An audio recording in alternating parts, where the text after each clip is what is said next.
പശ്ചിമഘട്ട മലനിരകൾ പിന്നിട്ട് ഹരിതഭാരതം വീണ്ടും മലയാള മണ്ണിന്റെ സ്വച്ഛതയിലേക്ക്.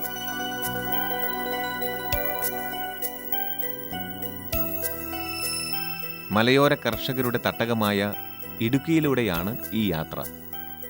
കേരളീയർക്ക് ആമുഖം ആവശ്യമില്ലാത്ത ഭൂമികയാണ് ഇടുക്കി. ഇവിടുത്തെ നാടൻ കർഷകരുടെ ഭാഷയിൽ പറഞ്ഞാൽ നല്ല പൊന്നു വിളയുന്ന മണ്ണ്. അധ്വാനിക്കുന്ന കർഷകരുടെ തപ്തനിശ്വാസങ്ങൾ ഗർഭത്തിലേറ്റിയതാണ് ഇടുക്കിയിലെ കൃഷിനിലങ്ങൾ. കർഷകർ സ്വർഗമാക്കി മാറ്റിയതാണ് ഈ മണ്ണ്. കാടും മേടും കുന്നുകളും താഴ്വാരങ്ങളും വർഷം മുഴുക്കെ ഇവിടെ ഹരിതാഭ പടർത്തി നിൽക്കുന്നു. പുലർമഞ്ഞും അന്തിച്ചുകപ്പും കൊച്ചരുവികളും നിബിഡ വനങ്ങളും ഇടുക്കിയിലേക്ക് സഞ്ചാരപ്രിയരെ കൂടി ആകർഷിക്കുന്നു. ഇടുക്കി ജില്ലയിലെ പ്രധാന പട്ടണങ്ങളിലൊന്നായ തൊടുപുഴയിലേക്കാണ് ഹരിതഭാരതത്തിന്റെ യാത്ര. കുറച്ചുകൂടി കൃത്യമായി പറഞ്ഞാൽ തൊടുപുഴയിൽ നിന്നും 8 കിലോമീറ്റർ അകലെയുള്ള മടക്കത്താനത്തുള്ള അച്ഛൻ കവലയിലേക്ക്.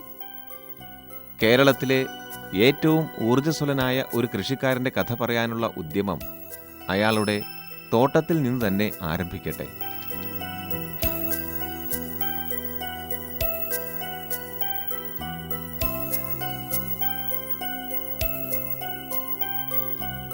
സുകുമാരൻ എന്നാണ് മധ്യവയസ്സ് പിന്നിട്ടിട്ടില്ലാത്ത ഈ കർഷകന്റെ പേര്. ചെറുപ്രായത്തിനുള്ളിൽ കഠിനാധ്വാനത്തിലൂടെ വലിയ വിജയങ്ങൾ വെട്ടിപ്പിടിച്ച കഥയാണ് സുകുമാരന് പറയാനുള്ളത്. അച്ഛൻ കവലയിൽ പ്രധാന നിരത്തിനോട് ചേർന്ന് 15 ഏക്കറിലായി വിസ്തൃതമായി കിടക്കുന്ന കല്ലൻസ് കാവന എന്ന സുകുമാരന്റെ നഴ്സറി തോട്ടം സുകുമാരന്റെ ജീവിതത്തിന്റെ നേർപകർപ്പാണ്. ഇവിടെ ഉൽപ്പാദിപ്പിച്ചെടുക്കുന്ന തെങ്ങും റബ്ബറും ജാതിയുമൊക്കെ സുകുമാരൻ ജീവൻ കൊടുത്താണ് സൃഷ്ടിച്ചെടുക്കുന്നതെന്ന് പറഞ്ഞാൽ അതൊട്ടും തന്നെ ആലങ്കാരികമാകില്ല. സുകുമാരന്റെ നടീൽ വസ്തുക്കൾ ഒന്നാം തരമാണെന്ന് ഇടുക്കിയിലെ കർഷകർ സാക്ഷ്യപ്പെടുത്തുന്നു. കുലച്ചു കിടക്കുന്ന ജാതി മരങ്ങളും കായ്ച്ച തെങ്ങുകളും ഇതിന് സാക്ഷ്യം. സുകുമാരന്റെ ഖ്യാതി ഇന്ന് കേരളവും കടന്ന് സമീപ സംസ്ഥാനങ്ങളിലേക്ക് കൂടി ചെന്നെത്തിയിരിക്കുന്നു. തമിഴ്നാട്ടിൽ നിന്നും കർണാടകത്തിൽ നിന്നുമൊക്കെ നടീൽ വസ്തുക്കൾക്കായി തൊടുപുഴയിലെത്തുന്ന പരദേശി കർഷകർ ഇന്ന് പതിവ് കാഴ്ചയാണ്. സുകുമാരന്റെ ജീവിതം ഒരു അത്ഭുത കഥയാണ്. സമകാലികരായ ചെറുപ്പക്കാർ മടിച്ചു നിന്ന മേഖലയിലേക്ക് ധൈര്യപൂർവം ഇറങ്ങിച്ചെന്ന് കഠിന പ്രയത്നത്തിലൂടെ ലക്ഷ്യത്തിലെത്തിയപ്പോഴാണ് അത് അത്ഭുത കഥയായി മാറിയത്.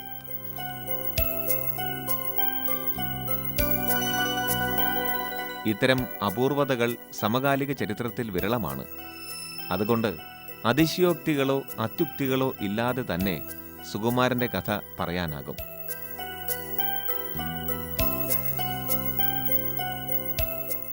ഒരു തുണ്ട് ഭൂമി പോലും സ്വന്തമായി ഇല്ലായിരുന്ന ഒരു ചെറുപ്പക്കാരൻ മണ്ണിനെയും സസ്യജാലങ്ങളെയും സ്വപ്നം കണ്ടിരുന്ന കഥ കൂടിയാണിത്. തുറന്നു പിടിച്ച ഒരു പുസ്തകം പോലെയായിരുന്നു തൻ്റെ ജീവിതമെന്ന് സുകുമാരൻ പറയുന്നു. കഠിനാധ്വാനവും സത്യസന്ധതയും മാത്രമായിരുന്നു കൈമുതൽ.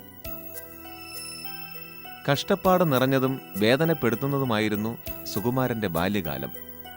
വീട്ടിലെ ബുദ്ധിമുട്ടുകൾ വിദ്യാഭ്യാസത്തെ വഴിമുടക്കി. 5ാം ക്ലാസ് വരെയേ പഠനം തുടരാനായുള്ളൂ. വിശപ്പകറ്റാനായി പല ജോലികളും ചെയ്തെങ്കിലും ഒന്നിലും മനസ്സുറപ്പിച്ചു നിർത്താനായില്ല. ഒരു തൊഴിലിലും സംതൃപ്തി കിട്ടിയിരുന്നില്ല എന്നതായിരുന്നു സത്യം. ജീവസന്ധാരണത്തിനായി തൊഴിലുകൾ പലത് പയറ്റുമ്പോഴും മനസ്സിന്റെ ഒരു കോണിൽ രഹസ്യമായൊരു മോഹം പച്ച പിടിച്ചു നിന്നിരുന്നു. ഒരു കർഷകനായി മാറണമെന്ന സ്വപ്നം.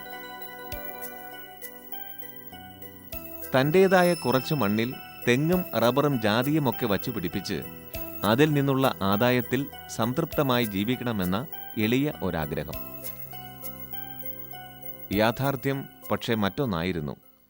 1 സെന്റ് ഭൂമി പോലും സ്വന്തമായിട്ടില്ലാത്തവൻ എവിടെ വിത്ത് വിതയ്ക്കാൻ, കളപ്പുരകൾ കൊയ്ത് നിറയ്ക്കാൻ?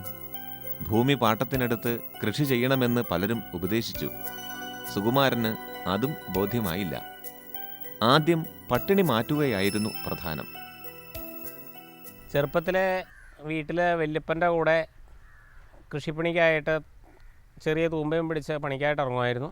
അങ്ങനെ വന്ന് വാഴയുടെ ചൂടൊക്കെ ചെത്തിക്കൂട്ടി പല പണികളും പറമ്പിലെ പല പണികളും ചെയ്തു. പണികൾ ചെയ്ത് പൈസയ്ക്ക് ആവശ്യമെന്ന് തോന്നിക്കഴിഞ്ഞപ്പോൾ ഒരു നിർവാഹം ഇല്ലാതെ വന്നു കഴിഞ്ഞപ്പോൾ മറ്റുള്ളവരുടെ സ്ഥലങ്ങൾ വാടകയ്ക്ക് എടുത്ത് കന്നാര കൃഷി വാഴ കൃഷിയൊക്കെ തുടങ്ങി